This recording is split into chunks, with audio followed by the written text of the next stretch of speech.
Can Kellen Moore successfully save Derek Carr and the New Orleans Saints? Ladies and gentlemen, on Tuesday, Kellen Moore was named the next head coach of the New Orleans Saints, making him the youngest head coach in the NFL for the 2025 season. Kellen Moore is 36 years old, coming off of a Super Bowl win in New Orleans, coincidentally, at the Superdome. Kellen Moore led the Philadelphia Eagles offense to a glorious Super Bowl. And then 48 hours later said, you know what? So nice. I'm going to stick around and lead the Saints. So we're going to talk about if he can be the savior for the franchise. Saints, and I couldn't be happier. Kellen Moore is a former offensive coordinator for the Dallas Cowboys, for the Los Angeles Chargers, and for the Philadelphia Eagles. And this is off of the Philadelphia Eagles winning a Super Bowl just 2 days ago. Everywhere that Kellen Moore has been, he has had a positive impact on the quarterback and the offense in general. He was not. Yeah, I mean, that part's important. You know, Kellen Moore has succeeded everywhere he's gone. He's succeeded in Dallas. He's succeeded in Philly, and his time in Los Angeles, the offense was all right. I mean, you know, weird circumstances there, getting fired or fired by association with Brandon Staley. But Kellen has proved that he can do it, and he can do it in different ways. I mean, Dallas's offense was very different than Philly's offense, and you know, so I think it's been a great trip. I think it's been a great journey for Kellen, and it's almost the exact journey you would want a offensive coordinator, play caller, turned head coach to have. Not a bad coach with the Cowboys. What hurt him with the Dallas Cowboys is the fact that he was used as a scapegoat. This is no offense to Dallas Cowboy fans. True. The Dallas Cowboys are a dysfunctional franchise. True. Jerry Jones and Mike McCarthy had a conversation. At the time, Mike McCarthy was the head coach with the Cowboys. He wanted to call plays. And he used Kellen Moore as a scapegoat to say, you know what? He's not implementing the run game as much as I would. If we run the football more, we could be a Super Bowl caliber team, and it will help take the pressure off of Dak Prescott. So they let Kellen Moore go. He went over to the Los Angeles Chargers. He did not have the best stint with the Chargers, but they were dealing with so many injuries on the offensive side. Justin Herbert had a thumb injury. He could not run plays from under center. And Kellen Moore did the best that he could with Justin Herbert. He tried to give him a consistent run game. He used a lot of motion to get Keenan Allen involved. It was just a bad spot for everyone. Yeah. And then Kellen Moore goes over to the Philadelphia Eagles. Now, I want you guys to realize this if you are a Saints fan. Jalen Hurts and the Eagles offense took a complete nosedive last season. Yeah, they were horrible last year. I mean, I think they finished on a 6-game losing streak, got blown out in the playoffs. It was a horrible time in Philly. It was a time where Nick Sirianni was being called into question. Jalen Hurts was being called into question. Very toxic situation, and Kellen walked in there and handled it well. With Coach Johnson, we saw what he looked like with Shane Steichen. He was a top quarterback in the NFL. And what is the one thing that I just said with Kellen Moore? He did not run the football enough with the Dallas Cowboys, even though that was a lie. And with the Los Angeles Chargers, he tried to run the football, but he... Yeah, that really wasn't the situation in Dallas. The situation was that Mike McCarthy was under fire, and I think in a way of surviving, a way of keeping his own job, Kellen Moore had to be the one to take the fall. And if I remember correctly, Kellen wasn't even fired as much as it was like a joint, both agreed to part ways kind of thing, and McCarthy took over play calling. But I don't think it was due to...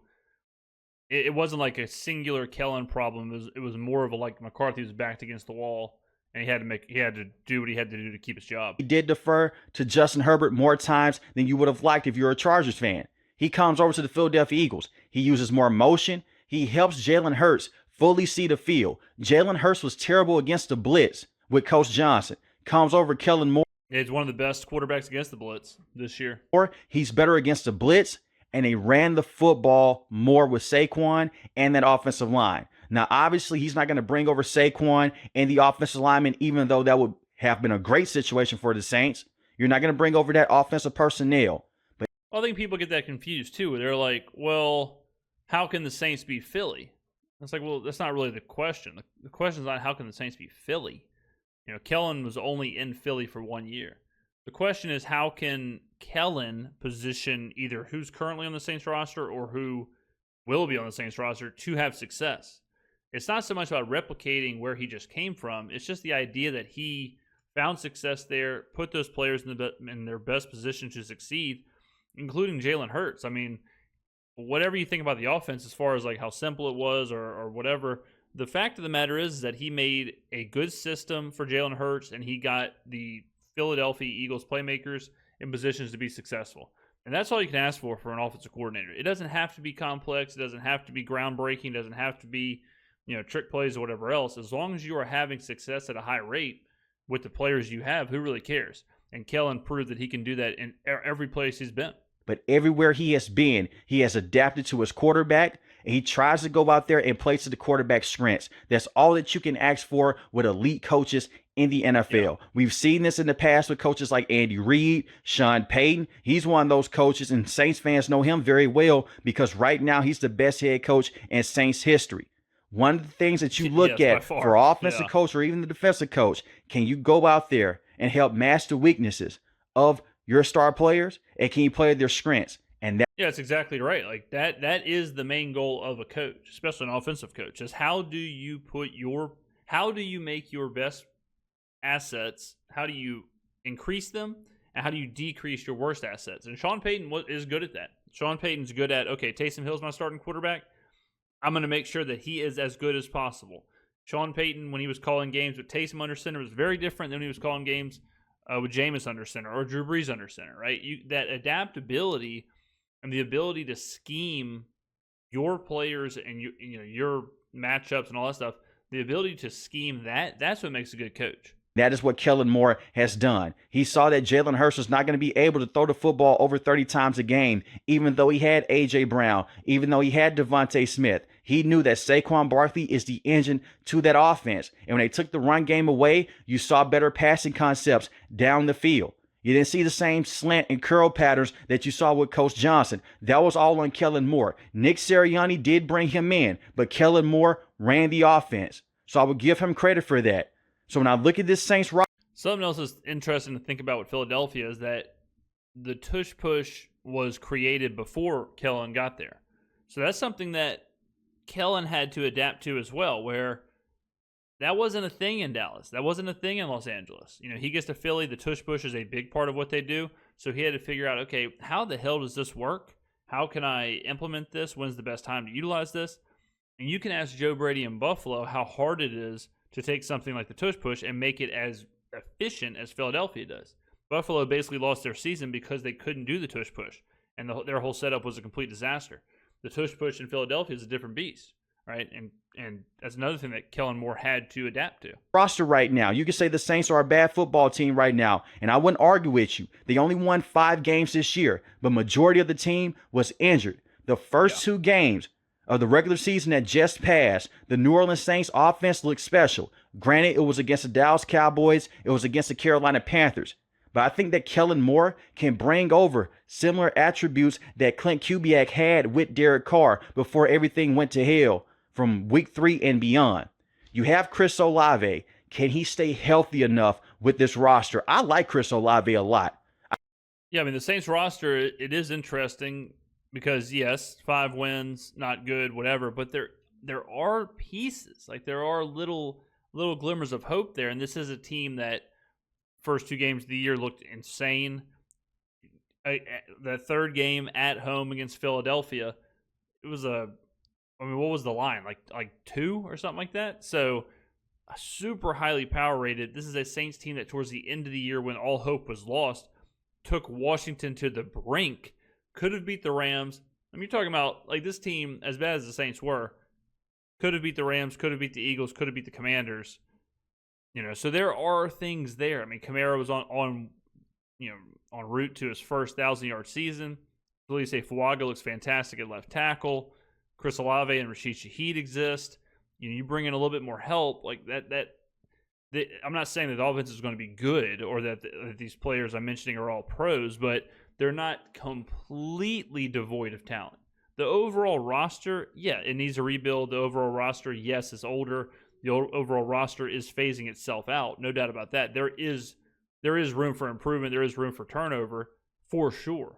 But the cupboard isn't completely bare. I think that he's a true number 1 wide receiver. He's just dealing with a lot of concussion injuries, and he doesn't have that chemistry with Derek Carr. And Derek Carr and Chris Olave, they have to get on the same page. Now, coaching can help with that. Let's not act like the New Orleans Saints have had great offensive coordinators since Sean Payton. Sean Payton called the offense. He was a great offensive mind. Since then, you had Dennis Allen be your head coach. Horrible hiring, by the way. And then you had Pete Carmichael calling plays. He was a terrible offensive coordinator. Yeah, Carmichael was horrible. Kubiak was good, and exactly like I said, like the offense was pretty good at certain times last year. Like, yeah, there was a lot of injuries. In totality, it's hard to judge what was going on. But he also mentioned Derek Carr.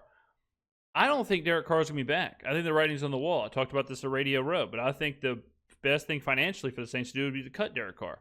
I also don't think it's a quinky-dink that during Super Bowl week, he was nowhere to be found. He is the starting quarterback, the franchise quarterback of the team in the city that's hosting the Super Bowl. Media week, all of that happening. He's nowhere. He's in Fresno. All right. He's not doing interviews. He's not at Radio Row. He's not doing the commercials. Don't you find that a little weird? Don't you find it a little weird that the franchise quarterback of the team isn't doing like a single spot at all? I think it's kind of weird. I mean, Jameis Winston was doing spots. Drew Brees was doing spots. Spencer Rattler did spots. Okay.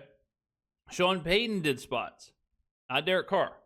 So I have a feeling Carr's gone.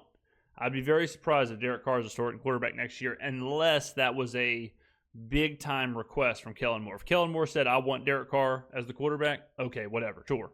If that's what it took to get Kellen Moore here, fine. I can live with that. But I wouldn't – if I was a betting man, I would say Carr's gone. Clint Kubiak was solid this year, but it was only so much that he could do due to the injuries. When I look at the offense, they're fully healthy. Chris Olave, very good wide receiver. Rashid Shaheed, he's a top deep threat. The Saints need to bring in another wide receiver to be on the outside to play alongside Chris Olave. But when I look at Rashid Shaheed, he's a top deep threat. You could put him in the same conversation with Tyreek Hill and Devontae Adams when Devontae Adams was in his prime with the Packers. That is the type of speed that Rashid Shaheed has. And unfortunately, I mean, my man, like I hear you. I feel you. But I don't know if Rashid Shaheed is ever in the same conversation as Tyreek Hill or prime Devontae Adams. I know he's talking about the deep threat ability and the speed and all that stuff, but I mean, what are we talking about here? Unfortunately, his season was cut short due to a torn meniscus. But he's a great wide receiver in terms of going deep, and he has a full route tree. So you have those two wide receivers to look at. Marquez Valdez-Scantling. I think that you could bring back MVS. MVS was a free agent. When everyone else went down, he stepped in on 19. Yeah, I mean, you probably could bring him back, but I don't think he's like your 3. He's like your 3 or your 4. Catches. He had 411 receiving yards for 4 receiving touchdowns. He averaged 21 yards a catch. Now, if you give him more volume, obviously he's not going to average 20 yards a catch, but he's a very good deep threat. You could bring him back on a cheap deal because the Saints, they don't have that much money to play with. Now, I'll talk about the cap situation in the next few minutes. So now look at the offense at the skill position. You could draft a wide receiver in the first or second round to help out Derek Carr and the rest of the skill players on this roster. But you're not in a horrible situation like you would think. You have Alvin Kamara in the backfield. I think that he's a very good running back. The problem with him is dealing with a lot of injuries. He is getting older, but he's still a very good player to have. He's one of the better running backs that you can have. They need to bring in a guy that can take some of the workload off of him. What made Alvin Kamara so great early in his career, he had Mark Ingram playing alongside him. And they tried to do that with Jamal Williams. Well, Taysom also going down, affected that too. Like Taysom was supposed to get a handful of carries, and like there was just this was a year where there was a lot of injuries, but also some players took a big step back, like Kendra Miller and Jamal Williams, and Jamal Williams is a guy making double-digit millions of dollars per year, and his time's running up with the Saints. So yeah, I mean Alvin is not a 30 carry a game guy for sure, and there does need to be a 1-2 punch situation, but. And that's something that hopefully they address moving forward. But, Taysom was supposed to alleviate that, and Taysom did alleviate that when he was healthy. But this was another position where the Saints struggled to keep Taysom off the IR. Williams, when they brought him in from the Detroit Lions, he led the league in rushing touchdowns. Since then, he hasn't been able to stay healthy. And when he is on the field, he doesn't have the same burst coming out of the backfield. But you do have Kendra Miller.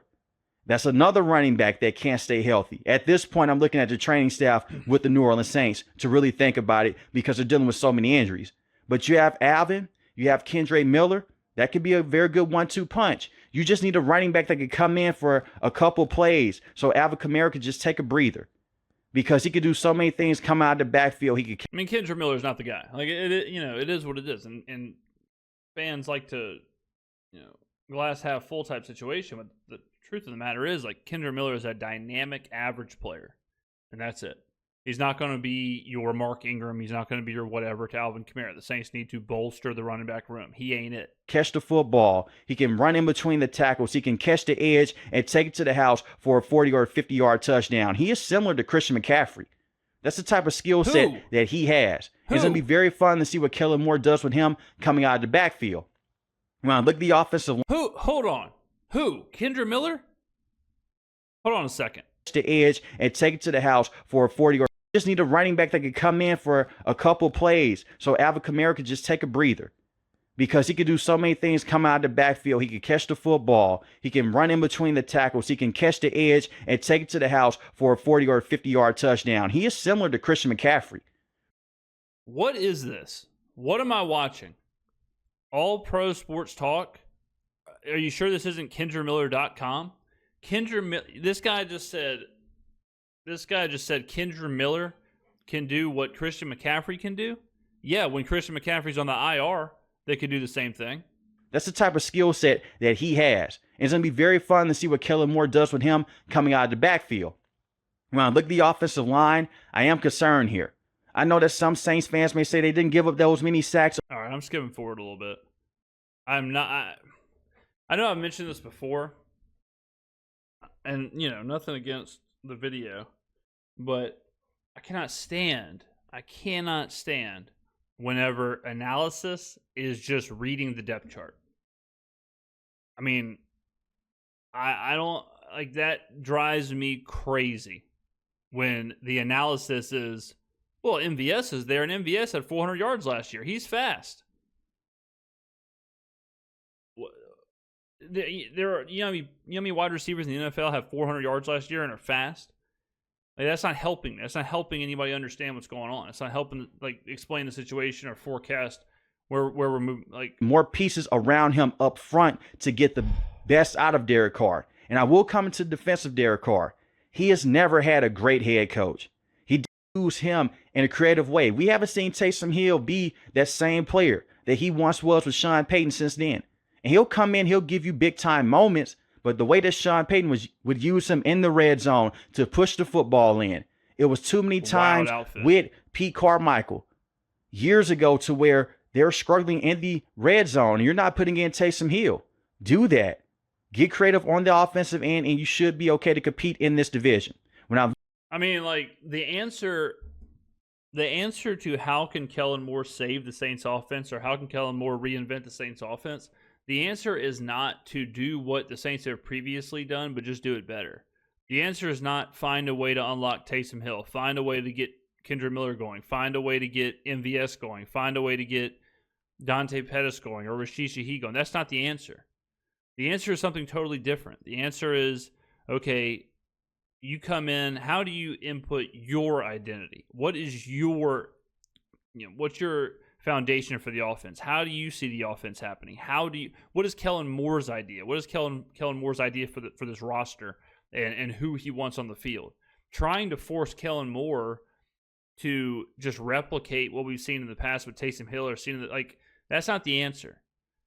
We're getting. I don't understand how you can want an outside voice, new ideas, all that stuff. Why would you want that if you're just asking the outside voice, new ideas, whatever, to have the previous coach's ideas?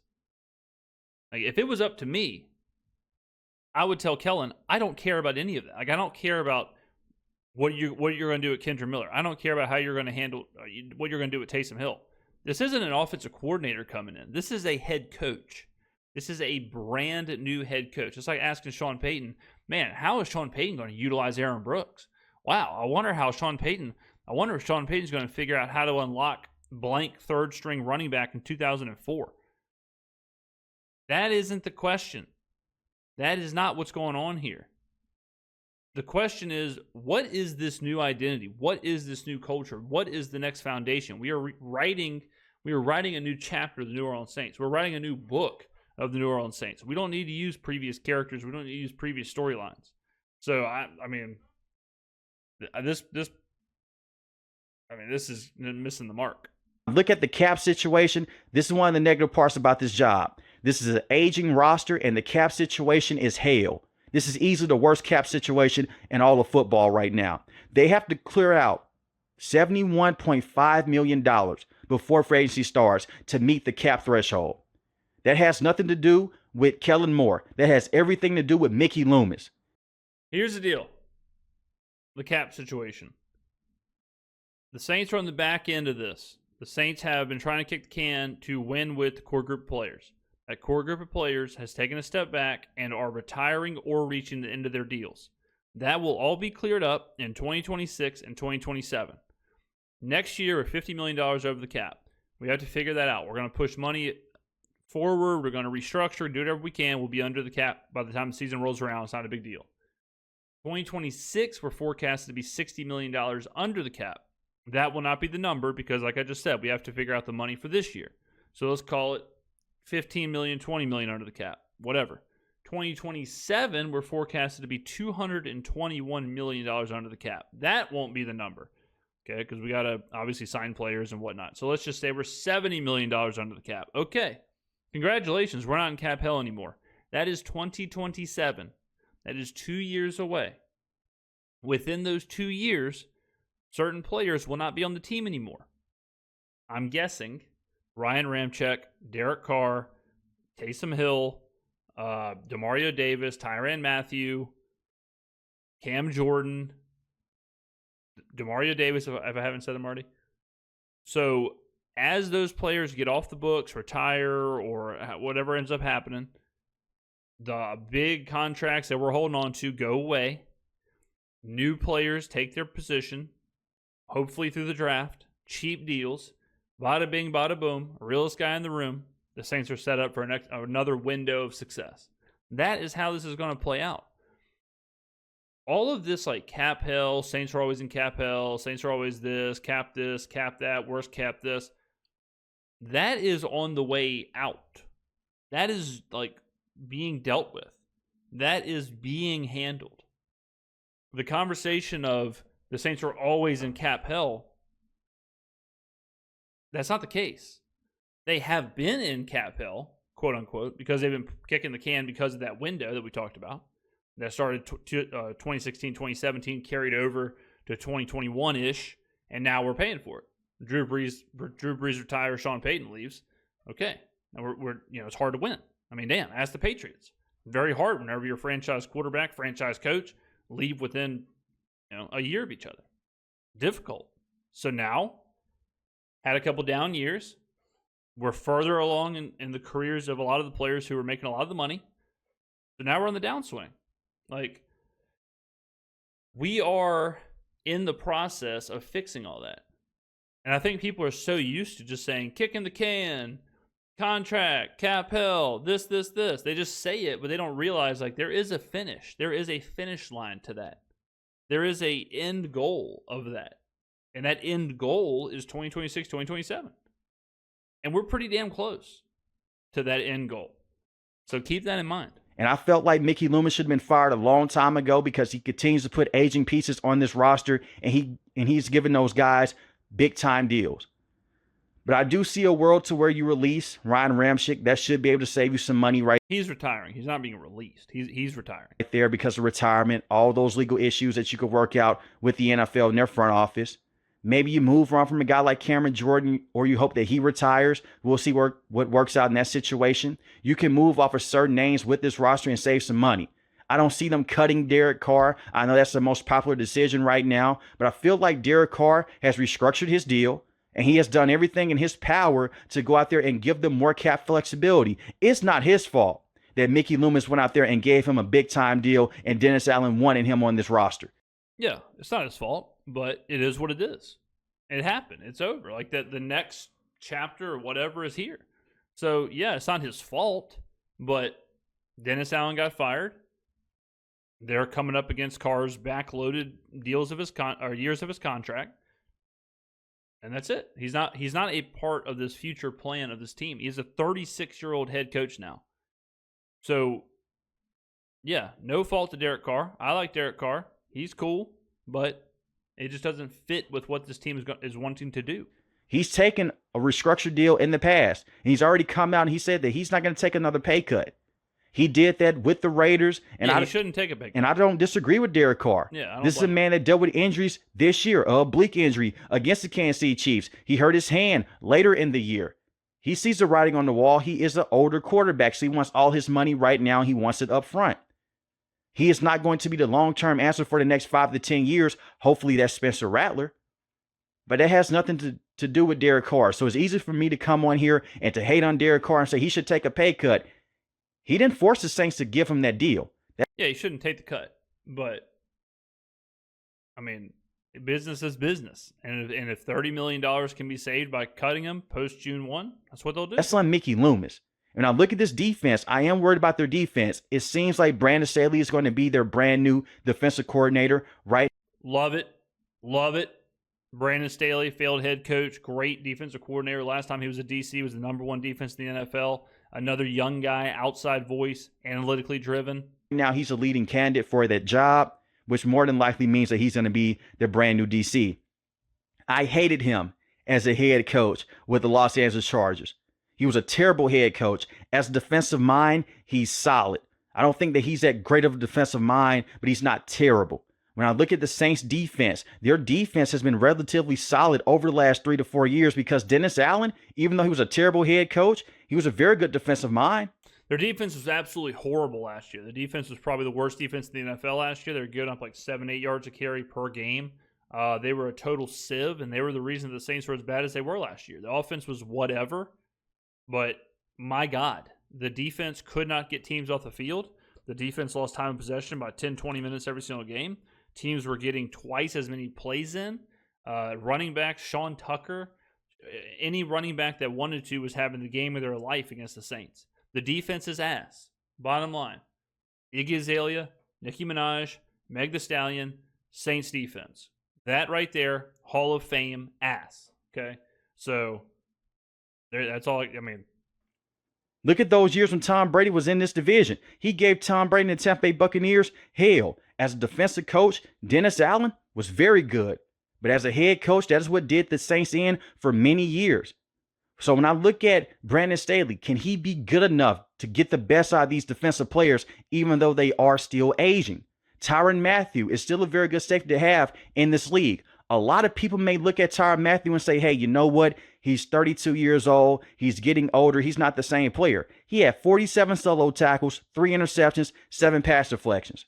He doesn't have the same impact that he once had with the Arizona Cardinals and what he had with the Kansas City Chiefs, but he is still a very good veteran safety to have around. And you do want some older players with your roster to help out some of the younger names that you're going to bring in through the NFL draft. So they should keep Tyrann Mathieu on this roster, in my opinion. You have Alontae Taylor. Alontae Taylor is a solid cornerback, and you have Kool-Aid McKinstry. Can help Dennis Allen stick around for the long term. He is not the same player that he was Tampa Bay Buccaneers and Baker Mayfield. Because I look at these offensive lines this year in this division, the Falcons, they ran him the opportunity to go out there and fully rebuild them for late round picks because of the cap hit. So they're going to stick around. But that's all due to Mickey Loomis. All right. So here's something else I want you to remember and think about for the next year or whatever, this offseason. Virtually every player that this guy mentioned during this video is completely irrelevant to the Saints' future and where they're going. When you're talking about Tyrann Mathieu and Cam Jordan and Demario Davis and whatever, like, yes, they're good players. Yes, they're here right now for sure. But what the Saints will be 2027, 2028, 2029, 2030 is totally detached from what Taysom Hill is doing, from what any of those players are doing. Like the Philadelphia Eagles that lost to the Chiefs in the Super Bowl, there are 2 defensive starters that are on both teams. Right? 9 new players, starters. Okay, we gotta look forward. Look forward. I saw a comment today on one of my videos, and it said, "Now the Saints need to clean house." Brother, we have a brand new offensive staff. We have a brand new defensive staff. We have a brand new head coach. The house has been cleaned. What are we talking about? I think it's like a Stockholm syndrome where everyone is so used to saying the same buzzwords and repeating the same players and repeating the same narratives. Look around. Smell the roses. Get your head out of the sand. I'm seeing a lot of, okay, now we just need to fire Mickey Loomis. Guys, Mickey Loomis just hired Kellen Moore. We're like it's happening. Everything that we're looking forward to, everything that we're leading up to, it's all just now starting. So figuring out how to make the 32, 33-year-old, 34-year-old journeymen who have half of a year or 1 year left on their contract, that's not the question. That is not part of the formula to how the Saints have success moving forward. Next year, hopefully in April, we're going to hear some big-time names who are going to come in and be impact players. And then next season, we're going to see those players and see how impactful they can be. And then we're going to rinse and repeat with the next draft. And then 2027, we have all this money in free agency. Bring in some players to fill the gaps. Then what do you have? A brand spanking new Orleans Saints team with a 38-year-old head coach, and we're ready to roll. That has nothing to do with 32, 33, 34-year-old players who are on the team right now, average AF. So this, like, the narrative devices that have been the case for 4 years since Peyton and Breeze left, Control-Alt-Delete them. Task Manager, in task, get them out of here. They are no longer part of the equation. All of the complaints and stuff that we always hear and we've heard for a while now, get it out. Get it on out of here. Not part of the convo anymore. It's time to shift forward. Ladies and gentlemen, thank you for watching, and I will see you in the next video.